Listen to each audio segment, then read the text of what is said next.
Bangers, this is Rudy Sarzo, bass player from Blue Oyster Cult, and you're watching ACtv.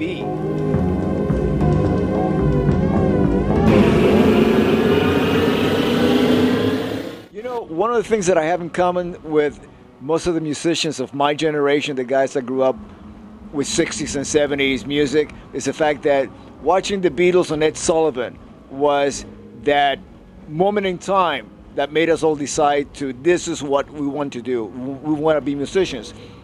It was mostly because of the girls. The girls screaming at the Beatles, they said, I want that. You know, but it's such a long journey. Once you pick out the instrument and then you fall in love with the instrument, then actually I believe that the instrument picks you. You don't pick the instrument.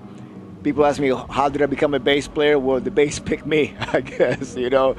And as time goes on, you realize that that the instrument is an instrument of communication, and you find it to be the best art form for you to reach the masses, for you to express yourself.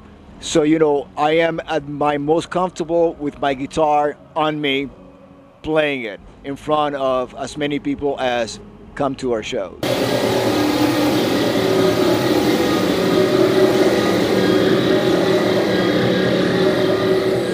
Was actually the trumpet, because it was band school, you know, school band, and by the time I got there, all the cool instruments were taken. So it was actually it was the trombone first. Then I went to the trumpet after that, but I didn't have enough lung power to really be a good, you know, brass player.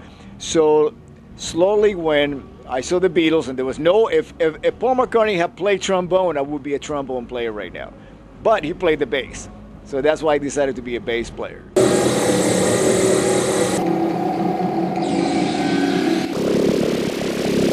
don't think it's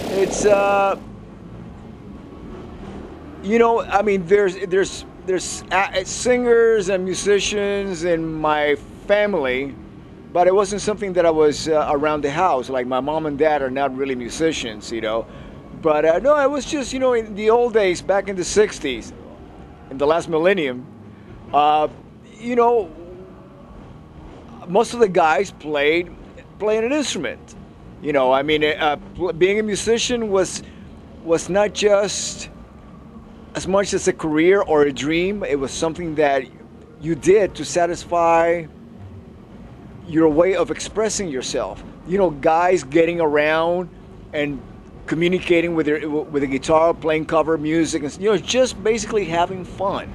You know, and yes, it turned out into a career for me. But a lot of my friends are not really professional musicians, but they still play. And that's when we get together. That's all we talk about, music. You know, that's our bond. The guys that I grew up with in my neighborhood.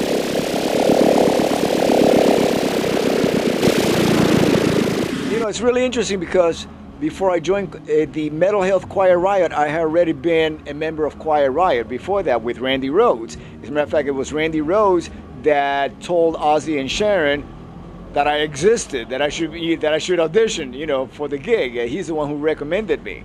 So first I played with Quiet Riot locally in Los Angeles. Then I played with Ozzy Osbourne. I learned a lot during my years with Ozzy Osbourne. You know, I learned a lot from Ozzy. He was a great mentor. I learned a lot from Sharon. So by the time that I joined Quiet Riot for the mental health album and tours, I had already had experience at that massive level that Ozzy had reached with the Blizzard of Oz and Diary of a Madman tours.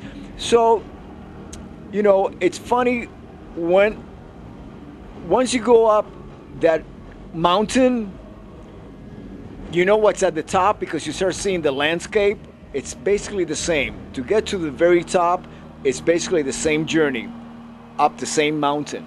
So when we in Quiet Riot started to have some success, it pretty much mirrored the type of a journey that Ozzy had gone through, because at the very beginning he was just basically the singer, the ex-singer from Black Sabbath, making it on his own, you know. So we didn't start at the top. we had a lot of work, a lot of climbing to do to get to that level. So in Quiet Riot, it was basically the same thing. So it was a beautiful ride just to see the same landscape, because you know what's coming right up, you know. So that was a wonderful experience. And the same thing goes with Whitesnake, because when I joined Whitesnake, we were basically opening up for Motley Crue. It was not in the United States.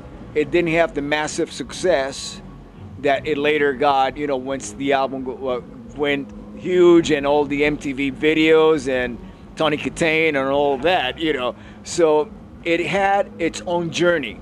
But again, you go through the same landscape, the same trip up the mountain. You know what's coming ahead, you know, and it's a beautiful thing.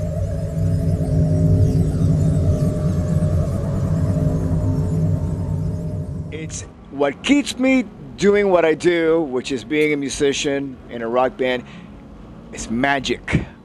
Looking for that magic every night, because once you have a taste of that, you know, I've been a fan of music longer than I've been a professional musician, you know, and I'm still a fan. I'm one of the biggest fans you're ever going to meet, you know. I love everything about all the bands that we actually, Rudy Sarzo gets to tour with, you know. I get to go backstage. It doesn't get any better than that. You do a show, then you're hanging out backstage, and I get to run into all my old friends and everything. But at every single night, what I'm looking for is that element of magic, you know. And I must add, you know, one of the most magical people I've ever worked with, Ronnie James Dio. That was an incredible experience for me to work with him, and it's obviously, we miss him so much, all of us, you know, the people that were fortunate enough to work with him, to play with him. It was never work. It was such a privilege and such an honor and such a joy to know the man and to play with him. And the fans, he had such an incredible fan base, you know, fans that followed him from the Rainbow days, the Elf days, you know. And I gotta say, that was the most magical experience I've ever had. And that's what keeps me going, looking for that magic once again.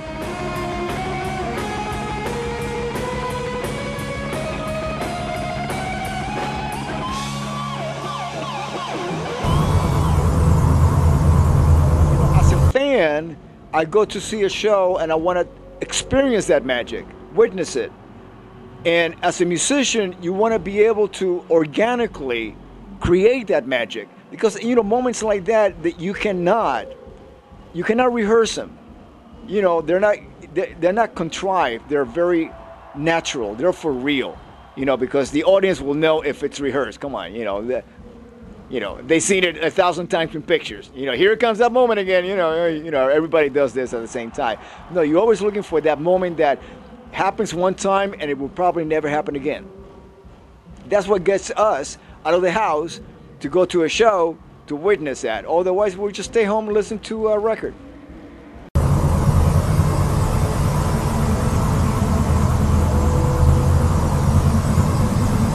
Okay, my first live experience, let me just focus on playing with Ozzy. Okay. Because it was the first show that we ever did as the Blizzard of Oz, Tommy Aldridge, Randy Rhoads, Ozzy, and myself. It went by so fast. It was like falling down an elevator shaft. You know, it was like boom, and then you just landed on a huge pillow and it was over.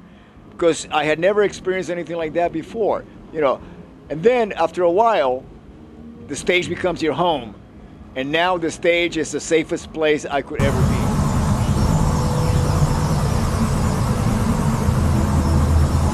Because I really don't think about playing notes. I think about telling a story. Because if you're playing notes, you're not saying anything. You're just playing notes. But if you listen to what the song is about, you get inside of the song, and you become a character in the song, then you're communicating. You're not just playing notes, you're living the music. And that's, to me, it's the ultimate moment to be on stage, to be in a band, living it. And when everybody does it at the same time, it's magic. That's the magic that I'm talking about.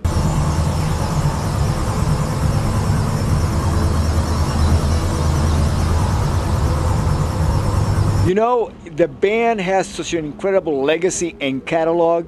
Blue Oyster Cult has been around. I mean, I'm a fan of the band. So and what's really interesting about them is that they're so eclectic that they will send me a list of songs and I will listen to them and then say, wait a minute, I didn't know that was you guys, because the sound will vary. You know, they used to have about 3 lead singers in the band. Now, you know, Eric Bloom and Buck Dharma.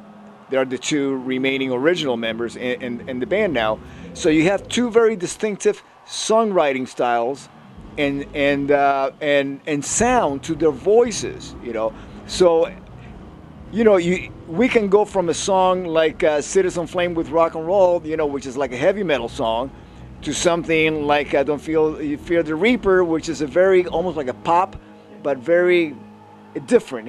It's dark. It's like dark pop music, you know.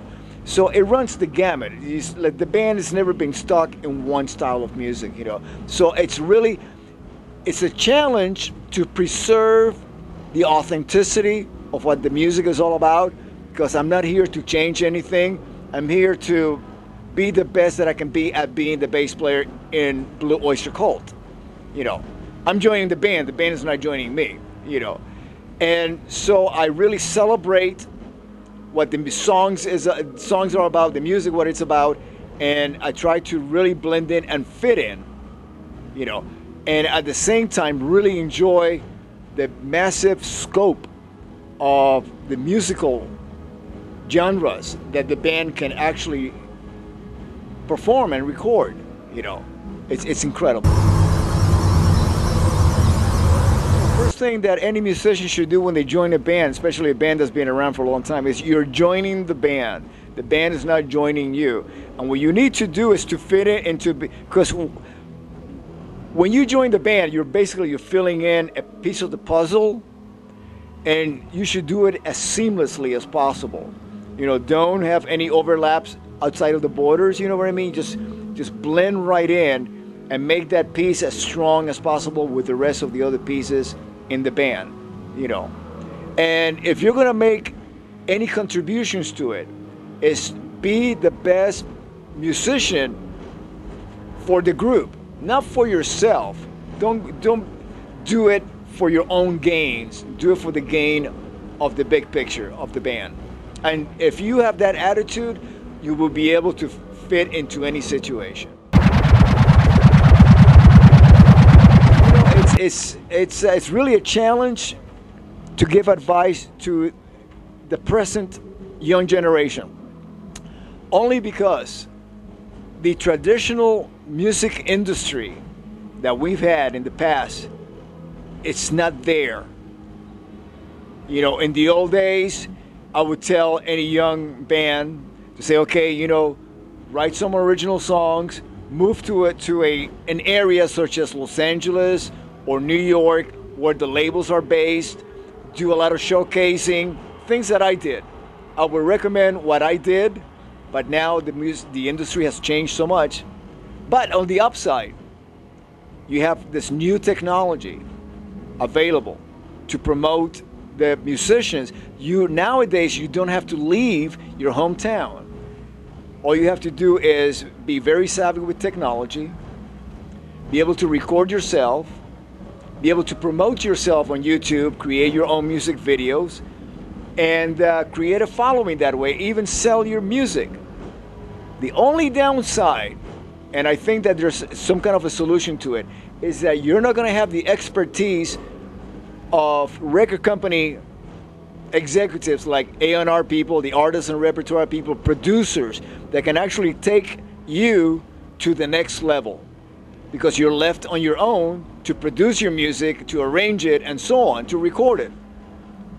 What I would do is contact producers because these producers are looking for new bands. They're always looking for talent. And if you will contact a producer through the internet, you know, look at your favorite bands, see who produces them, reach them through MySpace, Facebook, whatever, you will be able to reach them. They're very approachable. And send them your demos or the link to your MySpace or Facebook or whatever you have. Show them your music, show them what you're all about. And if they feel that they can work with you, they will contact you. And I guarantee you that they will take you to the next level. They'll turn you into actual, real, professional recording artists.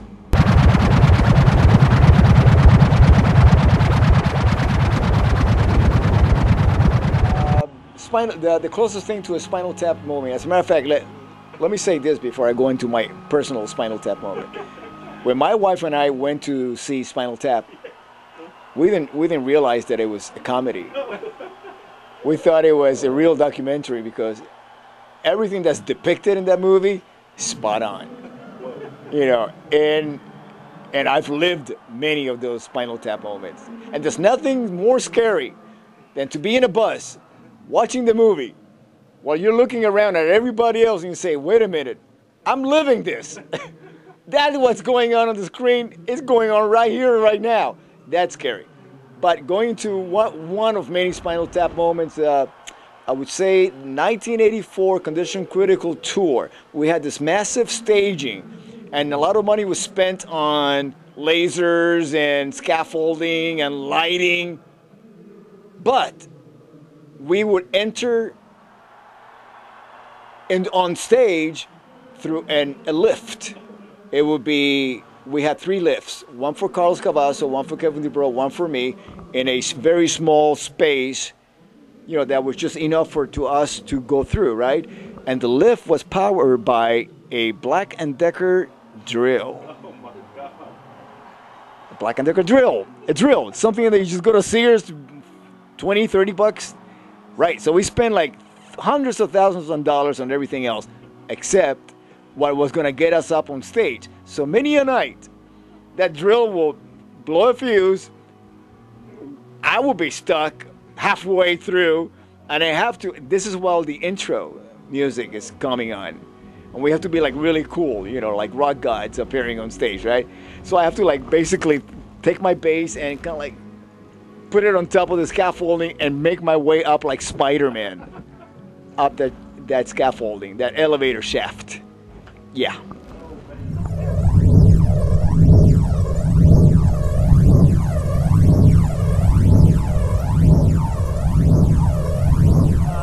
I'm easy to find. Rudy at RudySarzo.com. That's the website. Facebook is kind of limited because you only get like 5, but MySpace is very easy. Also, we have the Rock and Roll Fantasy Camp reality show, VH1 Classic, premiering October 16th. And don't miss the show. It's outstanding. And also the Blue Oyster Call website.